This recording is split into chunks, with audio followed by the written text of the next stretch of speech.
Bonjour, c'est Clara de l'Acupro Academy et aujourd'hui nous allons parler de la thérapie par les ventouses. C'est l'un des traitements médicaux naturels les plus anciens et les plus utilisés dans l'histoire. Elle est utilisée depuis des milliers d'années en Chine, mais aussi dans la Grèce antique, en Égypte, au Moyen-Orient et en Europe.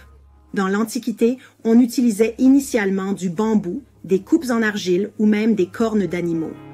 Aujourd'hui, les types les plus courants dans la pratique clinique sont les gobelets en verre, qui nécessitent une flamme pour créer un effet de vide avant que le gobelet ne soit placé sur la peau. Les gobelets en plastique nécessitent un pistolet pour attirer la peau à l'intérieur. Les ventouses en silicone sont faciles à utiliser. Il suffit de les presser avec les doigts. Les fonctions et les avantages de la thérapie par ventouse comprennent le déplacement du sang et l'amélioration de la circulation pour les tensions et les raideurs musculaires, l'arthrite, les blessures sportives, la fibromyalgie et bien plus encore.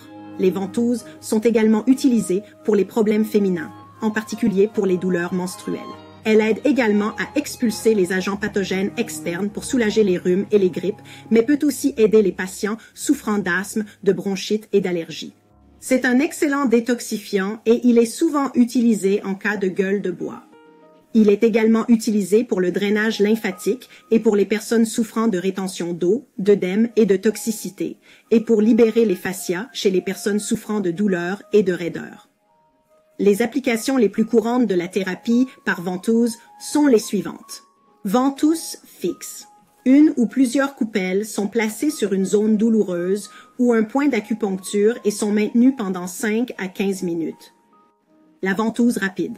Elle est placée sur un point d'acupuncture et retirée immédiatement, puis répétée plusieurs fois. Cette technique est souvent utilisée pour les personnes très faibles et déficientes.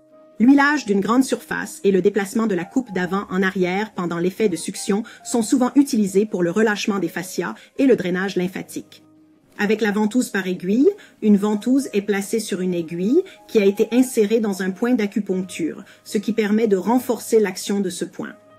Enfin, la ventouse humide, qui consiste à placer une coupelle sur un point d'acupuncture qui a été piqué par une aiguille de lancette avant la ventouse et à aspirer le sang du corps avec la coupelle. Cette technique est surtout utilisée pour la désintoxication. La thérapie par ventouse doit être pratiquée par un praticien qualifié.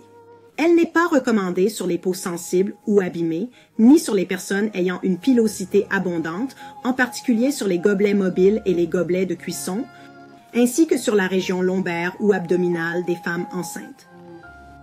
Et oui, la thérapie par ventouse peut provoquer des ecchymoses qui disparaissent généralement dans les 3 à 10 jours, et c'est pour cela que la médecine chinoise est géniale.